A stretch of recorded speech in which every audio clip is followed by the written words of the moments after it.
So again, welcome here from Ames, Iowa, where we are at the very beginning of the spring. Cold and rainy is sort of the aspect here. Cold, of course, is relative, but welcome all of you on behalf of the Consortium for Innovation for Post-Harvest Loss and Food Waste Reduction.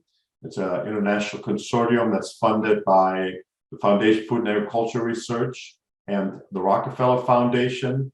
One of our outputs are almost monthly webinars that are presented by collaborators of the consortium on topics that are either part of the ongoing research or ongoing demonstration of the kind of work that our collaborating scientists, students, faculty, researchers, and so forth are involved in throughout the world.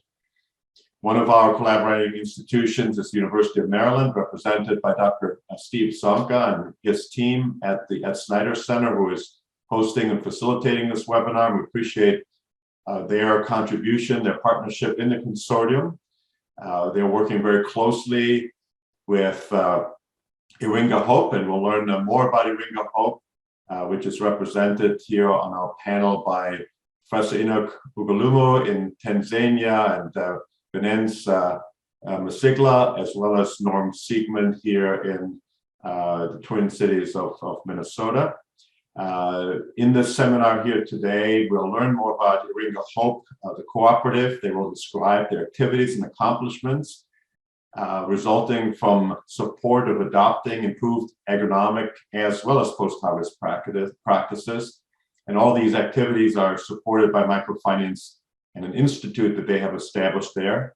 It was established in 2010.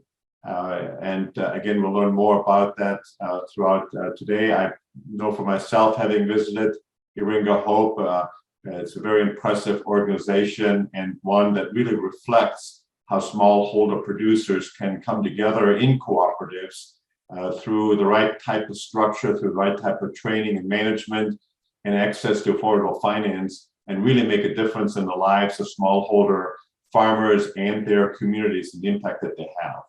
So we're delighted to have them here with us today because of sometimes the technical challenges. We've asked our collaborators from Iringa Hope to put a recording of their presentation together that we will play at this point in time. And then I believe Norm Siegmund and Professor Steve Zonka will then have additional presentations as part of this before we go to our Q&A session.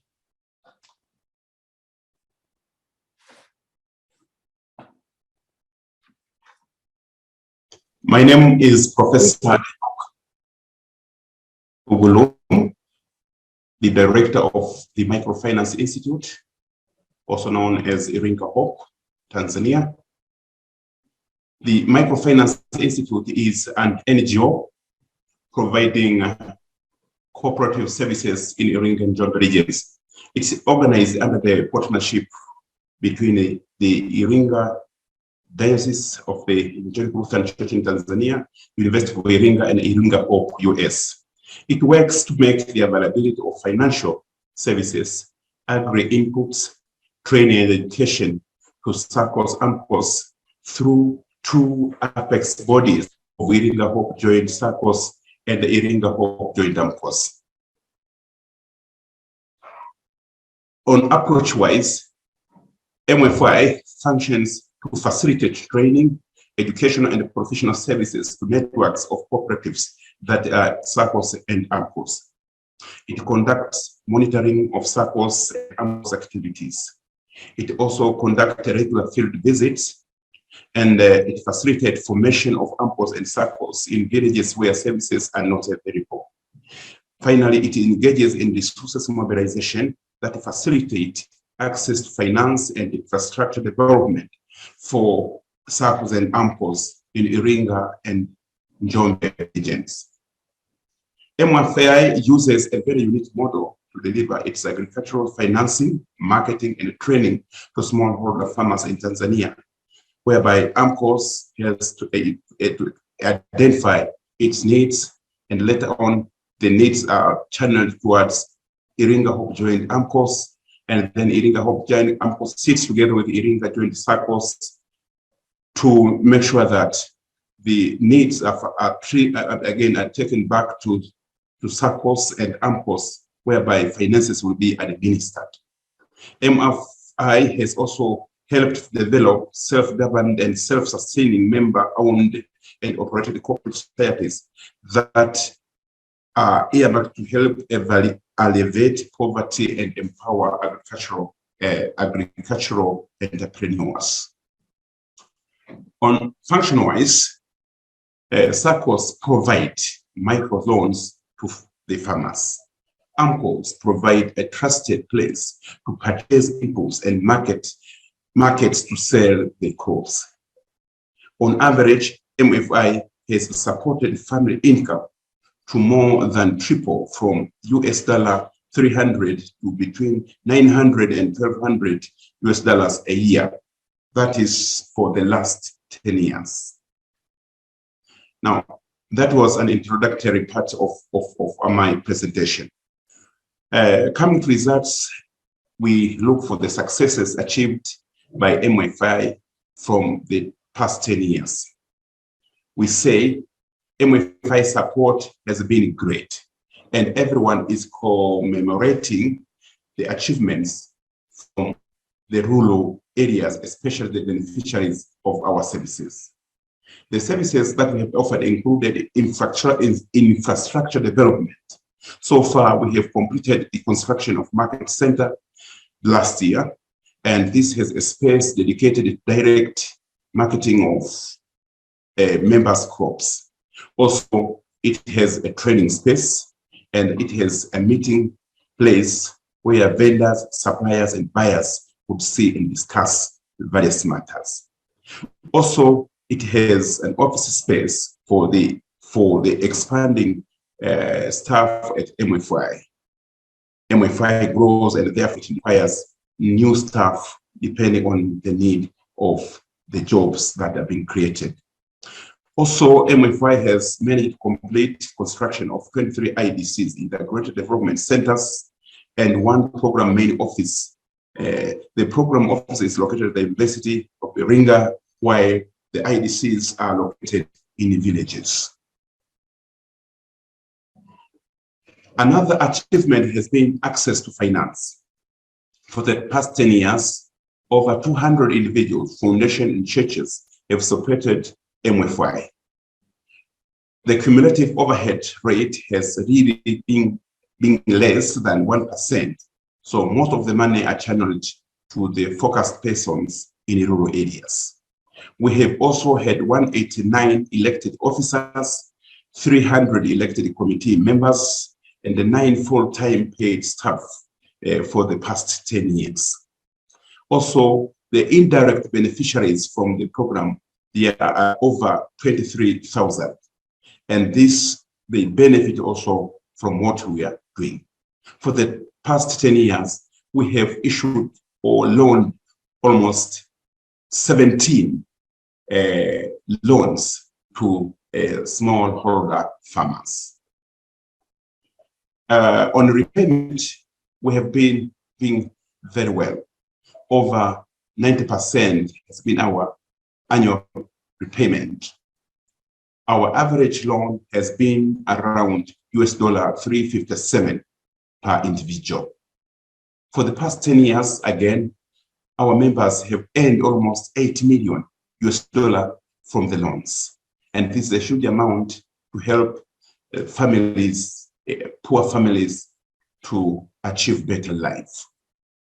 We have used also the money to do various things. For instance, pay fees for over 10,000 children who are in secondary schools, pay fees for over 1,800 children who are in trade schools and colleges. And this year, we are earmarking to send over 2,000 children to school. Our members also have created a variety of new and expanded businesses in their villages.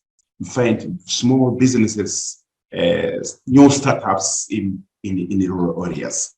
We have created over 1,650 jobs And we have also helped another 10,000 people escape from extreme poverty. And we can witness this through improved accommodation, improved nutrition, and improved health. On training and education programs, we have had around 320 week-long training sessions for the past 10 years.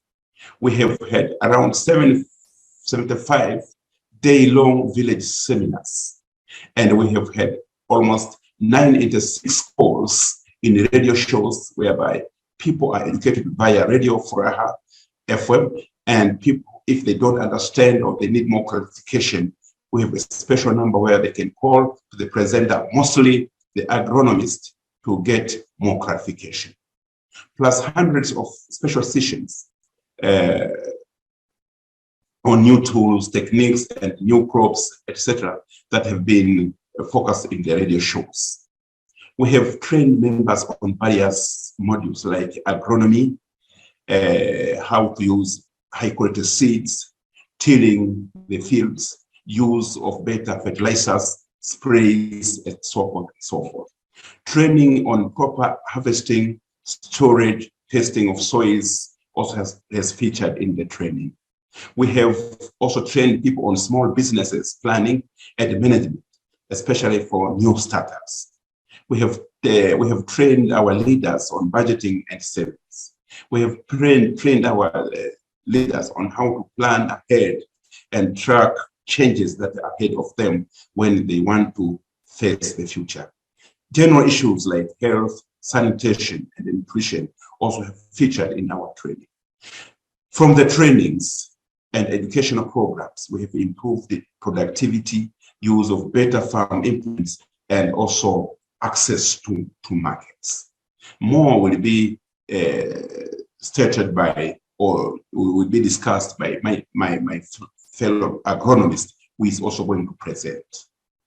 Also, Microfinance Institute has enabled smallholder farmers to have access to warehouse system whereby they have access to loans after they have harvested their crops, and the crops have to be bonded in our warehouses. And this has really helped farmers to use the money for the immediate needs. We have achieved a lot, as I have said, but training like leaders, you could see here in the picture, in the photo, we have had a training on 17th to 18th of March 2022 to almost 83 leaders, and they had to learn a number of things during their stay at the University of Iringa campus. You can see here the agronomist visiting smallholder farmers in rural areas, trying to teach them on how to use sprays. And most of our beneficiaries are women who enjoy, in most cases, our training. To conclude, I can say MFI has helped a lot on training and issuance of loans to a number of beneficiaries, as I have said. And the training and loans have made big differences. You can see here two adjacent fields. One is owned by a farmer who is not a member of Iringa Hope MFI. And another one is owned by a member of Iringa Hope MFI cooperatives. The one who is not a member is expecting to earn around $300 from this 1 acre farm. Whereas the one who used support, training, and farm inputs and finances from the Microfinance Institute will have to increase his yields 3 to 5 times. And his family will earn almost $900 to $1,200 an acre. And this amount of income or earning will have a great impact to the lives of a family members. And also thinking for the broader perspective of the entire family, it will have a bigger impact to the entire over 3,000 beneficiaries of Iringa Hope who are members of AMCOS and SACCOS. Thank you for listening. Thank you for being patient. I welcome you for clarification and questions. Asante. Thank you. My name is Venance Msigala. I'm an agronomist working with the Iringa Hope Joint AMCOS. I'm going to talk about a few things which Iringa Hope Joint AMCOS does in order to promote livelihood of the people in Iringa and increase their incomes. I am going to talk about the promotion of best agronomic practices to increase yields as area number one. Iringa Hope Joint AMCOS provides training and education on application of appropriate fertilizer types, its right quantities based on soil test results. This is an important area besides other agronomic practices, which are usually many, including land preparation, including spacing and other things. But the few things which I have picked here are those which are not very common to the farmers and kind of new to them. So on area number one, make sure that farmers or our members know exactly what are the types of fertilizers they have applied on their crops and what quantities they have to apply. Planting of hybrid seeds of crops that farmers choose to grow. Again here, hybrid seeds tend to perform higher as compared to the local varieties which farmers know. Therefore, we encourage our farmers to plant hybrid seeds of crops which can yield more and increase their incomes. Another area is the application of appropriate sprays to control weeds, insects, pests, and diseases. Our farmers see a lot of sprays outside there on the market, but they do not know exactly which type of sprays are the right ones for controlling weeds or insect pests and diseases. Therefore, we provide training to them so that they know exactly what are the types of sprays they have to buy and use to control the different weeds, insect pests, and diseases. Achievement. We have achieved some, we have made some achievement on this area. And the achievement is that after applying the agronomic practices mentioned above, productivity has increased. For example, in maize, the productivity has increased from 2 to 6 bags, which were originally farmers were getting at the beginning. And after training them for a couple of years now, they are able to produce 15 up to 25 bags per acre, thus giving farmers more food security and some surplus for income. The picture on the display there shows some few agronomic practices which are done on site. Area number 2 that I am going to present to you is aggregated input supplies purchasing. Iringa Hope Joint AMCOS receives orders, and these orders are collected by the salesperson from members.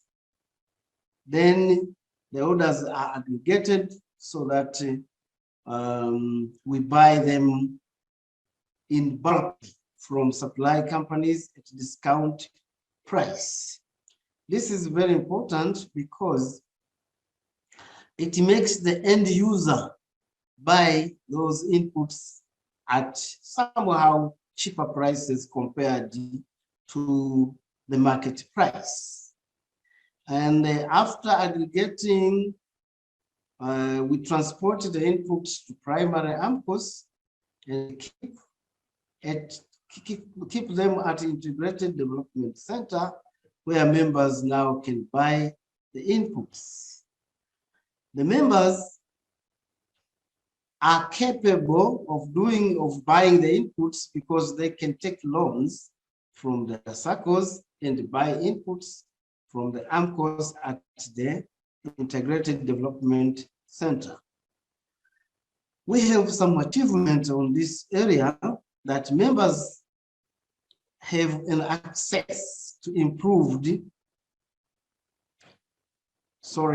Members have improved a lot. Now they can access the inputs, and the members can buy the inputs at cheaper price than at vendors' price, and the quality of inputs is assured. I have a success story on this area, and the story comes from one of the AMCOS, and it is from Kidugala AMCOS, where we have a young lady called Nema Mwilongo, who collected orders of 668 bags of fertilizers in November last year. And all the fertilizers were finished by December, so that in January, she had to order another batch of fertilizers, and she ordered 470 bags of fertilizers, and these were sent in February this year. As we are talking now, they are finished, and so she has ordered a third order of 270 bags, which are now underway. If you sum the total number of bags she has already ordered from last year, November, you find that she ordered about 1,408 bags of fertilizers, all of them just in one AMCOS. The picture there shows the fertilizers and some sprays in the store where Nema Mwilongo sells. Another area of discussion is the aggregated marketing of crops, of which Iringa Hope AMCOS, we call it delayed sales storage, or DSS. Well, for this program, Iringa Hope AMCOS facilitates members to store their crops, aggregate them soon after harvesting. Now, usually at harvest time, the prices are very low. Therefore, we encourage them to aggregate their crops at this time. Instead of selling, we tell them to wait until later on when the price increases. The joint AMCOS gives 60% of the value of the stored crops to the aggregators as a loan to be paid back after selling. The 60% value is given to them as cash so that they can solve their problems. As an achievement, last season, about 4,682 or 468 metric tons were aggregated and sold later when the prices were increased. You can see that this aggregation was not great. The reason for that was that the production was not very good, due to the outbreak of COVID-19.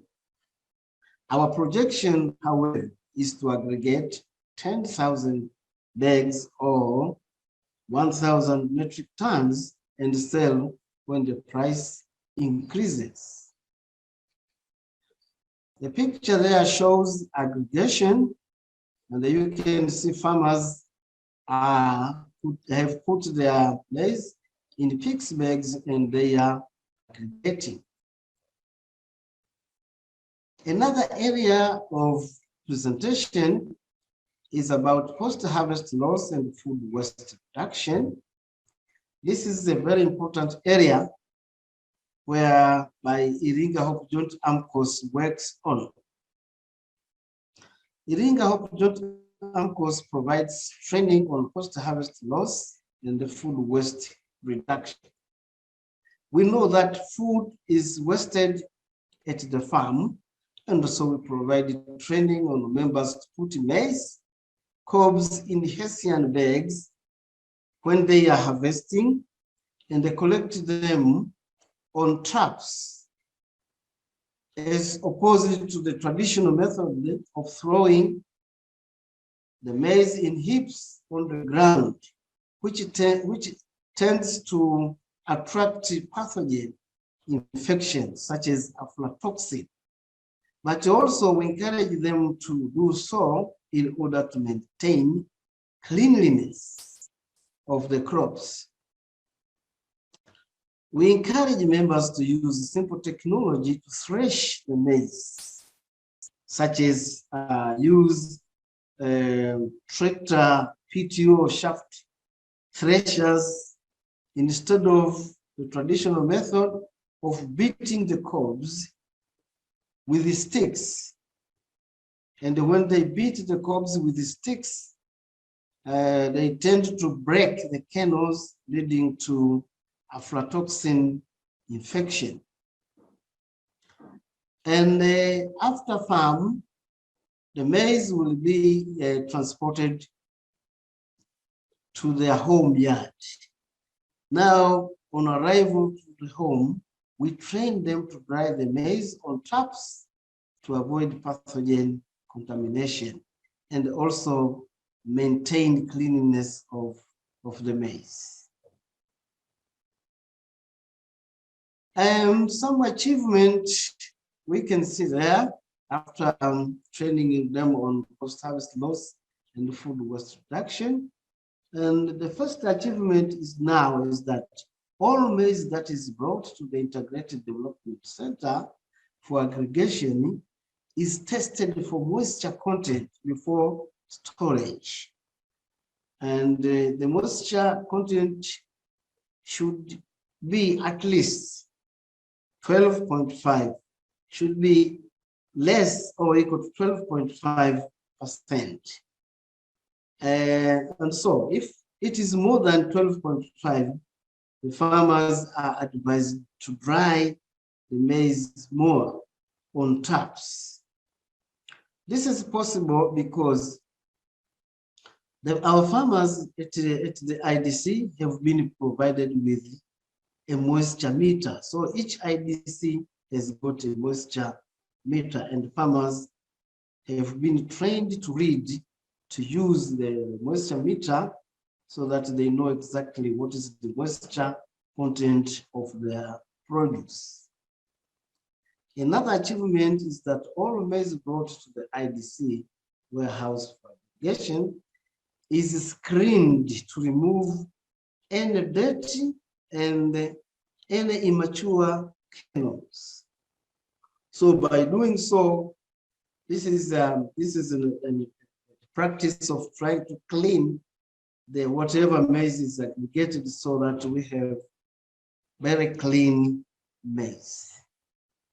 Another area of success is all maize brought to the IDC warehouse for aggregation is kept in PICS bags. The PICS bags are made available so that farmers or members can use.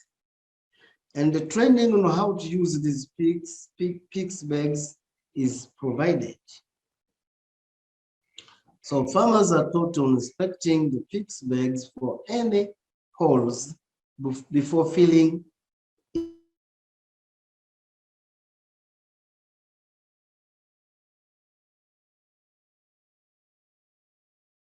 Therefore, the whole process of grain filling up to tying of the bag is clearly understood and followed.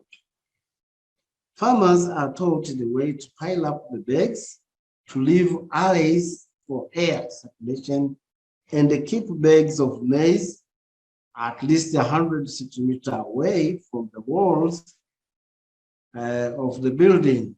All this is to maintain ventilation or air circulation, which is really important in the store. Another point here is that most important is to keep all bags on pallets and all grains on taps. This is done to make sure that the grain is kept clean and the incidence of pathogen infection is minimized.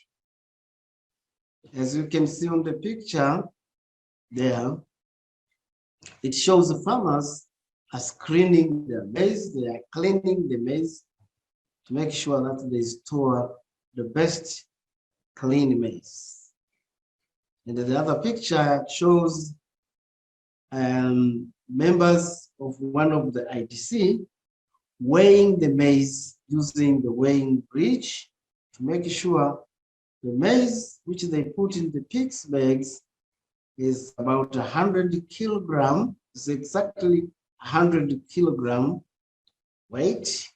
And also the process of filling, after weighing, filling the maize in the pigs bags is happening there.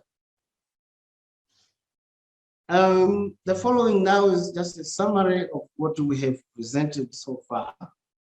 I have presented on best agronomic supplies, practices, and training to enable higher yields and profits to the farmers. Number two, my fellow Enoch talked about access to capital, which allows purchasing of supplies. I have also talked about better storage practices to minimize losses and maintain crop quality. And also I talked about marketing to obtain higher prices,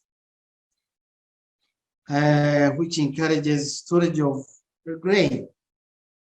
And lastly, I talked about better yields and storage practices, which lead to better incomes and the well-being of our people. Thank you for listening, and you're welcome for clarification.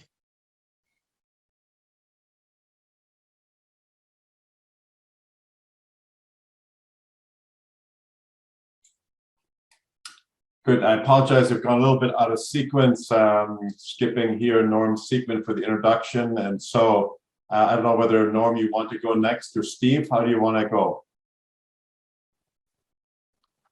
Norm, we can't hear you. Norm, you have to unmute.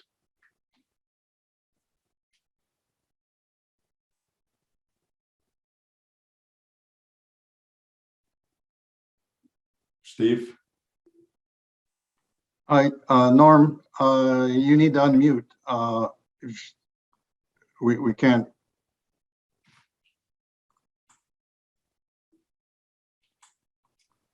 So maybe for some reason, Norm, oh, there we go. Okay, thank you. Good day, my name is Norm Siegman. I'm president of the board of directors of Iringa Hope in the US. And our organization in the US works in close support of the Iringa Hope organization in Tanzania. First of all, we appreciate the opportunity to join with the consortium for innovation, post-harvest loss, and food waste reduction. Professor Meyer and Dr. Sonka work closely with Iringa Hope, to help us to improve our post-harvest practices that have contributed greatly to our members increasing their crop yields, their profitability, and their families' well-being. Over the period of time, we started our Iringa Hope organization in 2010 with one SACCOS location. We have grown to over 3,200 members, working at 39 SACCOS locations and 27 AMCOS locations. And we have seen that growth that's been due to the profitability that our members have seen and how it's increased their, not only their profits, but the well-being of their families. In addition, the communities that they work in have seen how it increases the overall well-being of the community. So we have appreciated the opportunity to be able to pick up on the additional post-harvest loss practices that Director Ulumu has talked about and agronomist Venance Msagala has talked about. And so what we'd like to do now is to turn it over to you, Dr. Sanka, so that you can describe how the economics have really helped to increase the overall profitability for our members. Okay, thank you, Norm, and thank you, Venance and Enoch as well. Hori, if you'd bring up some slides. And to the audience, I only have 6 slides here that I'll go through fairly rapidly because we want to get to questions and answers. Excuse me. I'm an emeritus professor of agricultural strategy, and I now work with the University of Maryland and the Ed Snyder Center there. For this analysis, Micah Pope, a colleague at Centric Consulting here in Illinois, was instrumental in actually conducting the analysis and the modeling. So again, we'll go through fairly quickly our approach, some results, and then a concluding comment. A presentation very similar to this one is available in the blog section on the Consortium website. So Hori, if you go to the next slide. What we did here, and we're attempting to do, was to develop a decision support tool. We often hear about there's 50% of, we should strive to cut loss by 50%, and a third of the world's food is wasted through post-harvest loss. But those numbers, while important, don't get to the point of decision makers having to invest dollars among competing uses. So what we undertook here was to work with Iringa Hope, and we very much appreciate their cooperation. And our focus is on the smallholder maize farmers. So this particular analysis is looking at potential benefits to the member of the Iringa Hope Cooperative. Further analysis will look at the level of the cooperative itself and maybe the region. But right now, our first question is, are members potentially better off using post-harvest loss practices and other activities? Our modeling tool is Excel, something we're all familiar with. Importantly here, while we drew on research literature, we mainly relied on the experience and expertise of Iringa Hope leadership, because it's the leaders who have to make the decisions, and we tried to reflect their perspectives as to potential benefits and cost. Again, the data here is typical of smallholders in the Iringa region. These are not accounting results. These are not operating results of the actual cooperative. This is a prospective analysis from the perspective of looking forward. So next slide, Hori. As a first step, we need to show a baseline, and our baseline assumes a smallholder farmer employing limited productivity inputs, using traditional relatively high storage methods. And as was alluded to in the previous comments, because of the high loss, much of the crop needs to be sold at harvest because of high post-harvest losses, but also the need for cash by the farmer, the smallholder farmer. That means, unfortunately, that grain needs to be purchased during the year to feed the family. And so we have the very unfortunate circumstance of the farmer having to sell when prices are low and then buy back grain when prices are high. On the left-hand side here, we have a little bit of a cash flow statement. We're expressing these in US dollars. The model can work in Tanzanian shillings, but dollars we thought would be more recognizable for this audience. In the typical case, we're looking at receipts, and I'm going to go down this column labeled baseline of about $93. Production costs shown as an outflow of negative $26. So there is a net cash flow from production and storage. However, given that the model assumes we're going to sell the crop at harvest and buy back grain during the year when prices are higher, we see a negative outflow from potential grain purchases to meet consumption needs of $147. So the negative net cash position from the family perspective is that number in red of $80. This is the dollars are our attempt to reflect the very significant and serious reality of hunger months that often occur in farming in developing countries and in Africa. I apologize that dollars doesn't represent the true cost, the true human cost of hunger, but in a cash flow analysis, that's the best we can do. So Hori, the next slide, please. We're now looking and Venance and Enoch mentioned the agronomic improvements where they're training farmers and helping to provide access to improve quality, greater quantity, and associated with training for the inputs. However, the traditional high loss storage methods are still used. So if we look at where that blue arrow is pointing, we see that the result of the improved agronomy was an increase in net cash flow from production from $68 to $139. And again, the precise numbers here shouldn't be viewed as this precise. It's the fact that the numbers increased and were doubled is the more important message.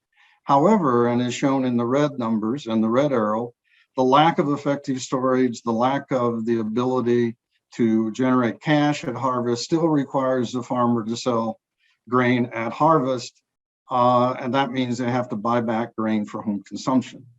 So the result of here, and that's the green line, shows an improvement in the net cash position after purchases of grain, but the cash position is still very small. In fact, it's a bit negative. Hori, next slide, please. We now look at combining the agronomic improvements with improvements in storage and with the storage loan program that was described in the earlier presentations. The major impacts here are receipts and we've included the loan as a receipt, but then we show that the loan needs to be repaid, so expenditures go up as well. However, the net position, which is shown next to the blue line, are that both receipts and expenditures increased, but receipts by much more than expenditures. Importantly, with effective home storage, purchased grain is minimized, and the overall net cash position for the farm family is much improved. And again, this is a function of the agronomic improvements coupled with improved storage practices and capabilities, and the ability for the farmer to be able to receive cash through a loan at harvest, and then be able to sell the grain later in the year at higher prices, at the same time keeping some grain in the home that can be used for home consumption throughout the year. So Hori, the next slide. And this is the last slide. This goal is to demonstrate a decision-oriented approach to post-harvest management. These results are illustrative, they're prospective. Again, I don't want to imply that these are actual accounting results from experience in the field. They are the best estimates from the field as to prospective outcomes. What the message is that the power of post-harvest loss technologies and post-harvest loss technologies as were described are critically important, but they're only fully unleashed in concert with complementary initiatives. which in this case included the agronomic practices and the financial innovations through the storage loan program. Really want to thank our Iringa Hope colleagues for helping us with this process and putting up with us asking questions, as well as the consortium, the Ed Snyder Center for Enterprise and Markets, as well as our funders who Dirk mentioned, the Rockefeller Foundation and the Foundation for Food and Agricultural Research. So Jorge, you can shut off the slideshow and we'll presumably turn it back to Dirk for discussion. Well, thank you all very much for this interesting presentation and update on Iringa Hope and all the things that has been accomplished. Even over the past 2 years, we've heard some interim reports doing presentations that you have contributed to the 3rd All Africa Post-Harvest Conference, also to a special session of the World Food Prize Foundation celebration. And so it's great to see the ongoing and continued progress and contributions and impact that all of you have made. I don't see at this point in time any particular questions in the Q&A, and also I don't see any chat coming in. But I do want to open up for any questions, or since we have Professor Enoch and Venencia live, or even Norm yet too, if you want to add any additional comments, you are welcome to do so. We have a bit of time. Professor Ugulumo, you want to unmute?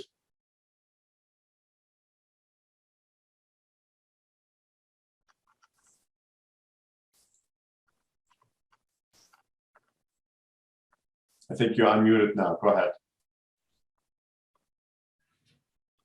Yeah, thank you for the presentations from my fellow agronomist, Mr. Venance Msigara, the president of Iringa Hope US, and Professor Steve Sonka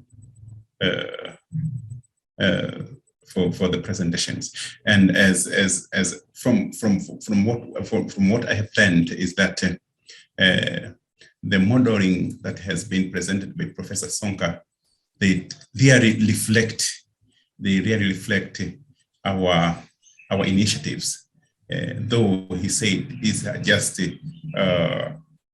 like views, the way they're presented, I totally agree with him. And from the negotiations that have been going on, those were the general feelings, and they reflect exactly the impact of training and the impact of using high quality seeds and fertilizers and other inputs.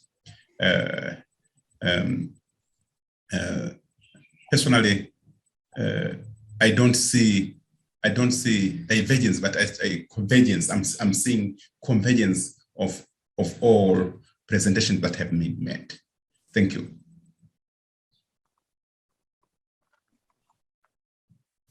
Okay. I also have any other comments maybe? Okay, now we're starting to have some questions that are coming in. Okay, one question that we have here from Godwin Matiko is, what were the exact techniques used in reducing post-harvest loss? Again, I think you emphasized moisture content measurement and PICS bag. So if you want to maybe just review that again, either Professor Ugulumo or Benes or Norm.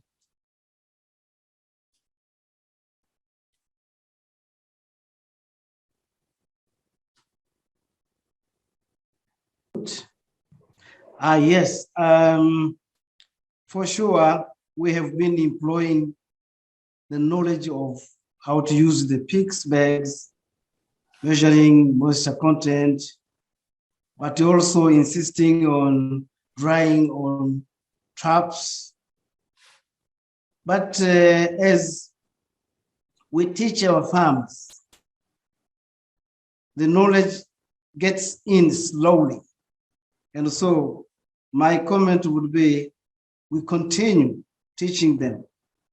However, sometimes we get limited with funds, but you see that, you can see that the need is there. We must continue teaching them now and then until they get to know exactly.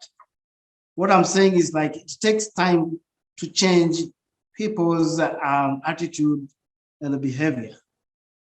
Thank you. Yeah, I think one of the key things that, Steve, were you going to add something, or Norm? I was just going to comment that I was impressed, and with being at Iringa Hope, but also in the presentation, it's about several steps and it's about being careful. It is not just a magic bag.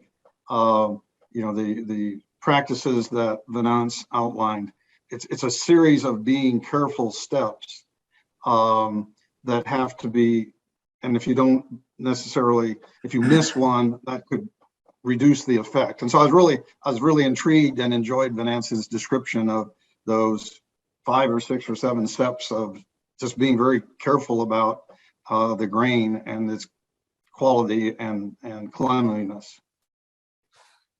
The only comment that I would add is to emphasize the importance of training. The successful AMCOS have had a storage committee who are very knowledgeable and have strong oversight over the operations when the grain is received and when it is stored. So, and the training needs to be repetitive to make sure that the success is continuous. I think there's also an important aspect. I think all of the practices that you have mentioned, you know, come together, from the agronomy practices to the financial means to the post-harvest practices. The fact that when your farmers are aggregating their crops, one of the things that impressed me greatly is that they're aggregating them together in the PICS bags. And it's no longer that people have their name on a bag that they say, this is the one we brought into the storage depot, and if we want to have it back, we want that one back, right? And that's a major challenge and weakness of a storage system if you cannot truly aggregate, right? Where the identity of the origin is, so to speak, lost by mixing it all together, which is ultimately the way you have to aggregate and manage. There is the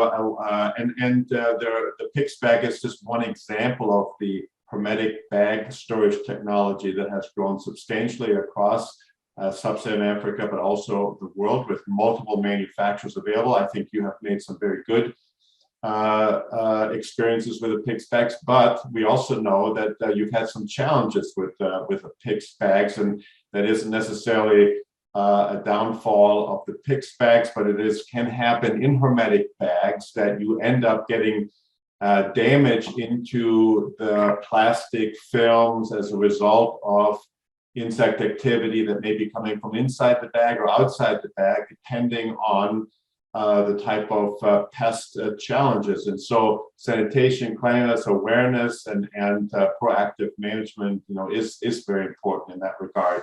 There is a person in the chat section that introduced herself as Bernadette Maj, I don't have a full name here, Majabel, who is a consultant with PICS in Tanzania, and offered herself, you know, to you also as a contact person. So maybe you want to make a connection there, as there's also manufacturing of the PICS bags and other hermetic bags available. We have one other comment here, that the warehouse receipt system can be tricky because at times they put a lot of risk on the smallholder farmer, and the warehousing servicing costs can make margins for maize very, very low. Just wondering, Melanie Biddle is asking what Iringa did differently or does differently to make the model successful. What was their profit sharing with the farmers at the cost of the price increases, or how are you handling that? Perhaps Norm, you want to address that? Sure. We have, before we set up our program, and it's slightly different from the typical warehouse receipt program, we interviewed other third-party organizations who offer the warehouse receipt service. And indeed, we found that they were charging some high margins for storage services, both storing into the system, taking it out of the system. And the difference is that we are a cooperative, and it's our cooperatives are managed by the members themselves, and they set the prices with the advice of the MFI organization. But it's not to be able to provide a profit, but for the AMCOS, but rather to make sure that the profits flow through to the members themselves. And so the charges that are incurred are very much cost-based as opposed to added profit. And Venance, would you like to add anything to that?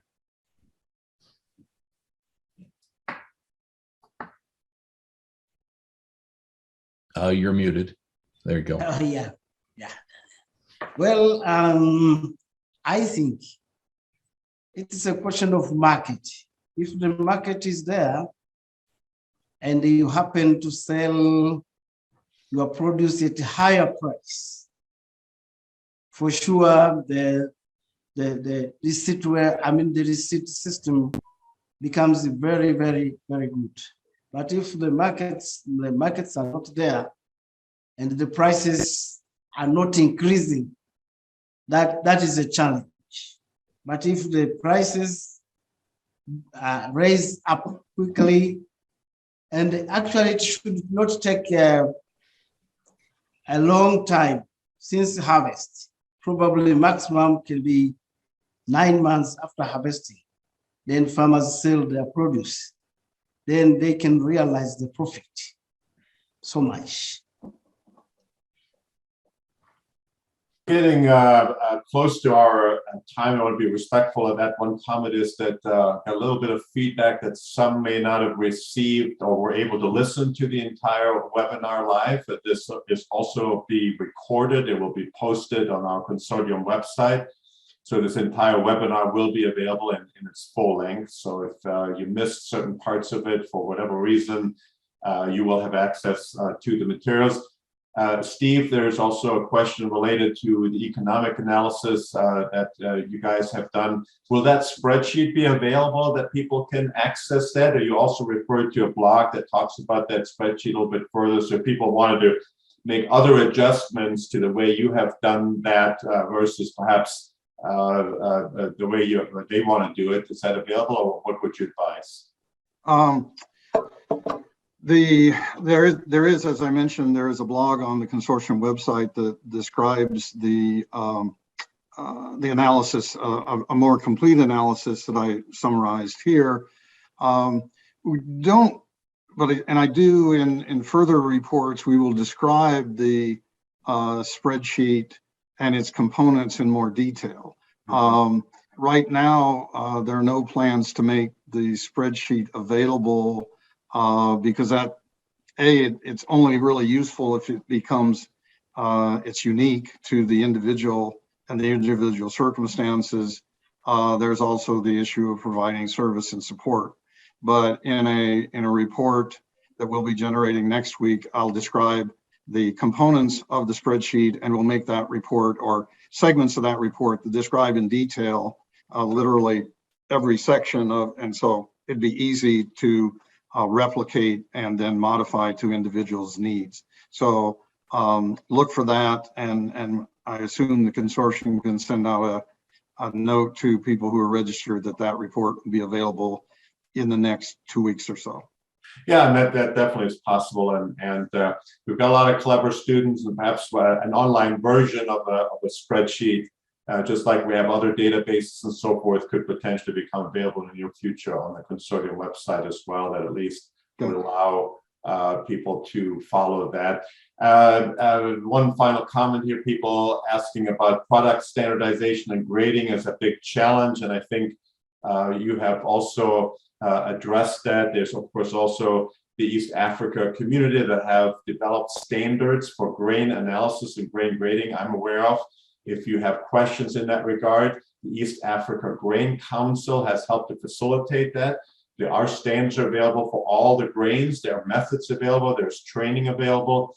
And so this whole aspect of standardization on consistent grading and so forth, there's been a lot of progress in particular East Africa. Tanzania is part of that, Kenya, Uganda, Rwanda, and I'm sure I'm forgetting other countries in that context, but that's been very impressive. And if you want more information on that, the East African Grain Council has a lot of information on that as well. So with that, I again want to be respectful to the time. I do want to thank our panelists from Iringa Hope, University of Maryland, Steve Zonka and Enoch Ogulumu and Venance Misekla and Norman Siegman.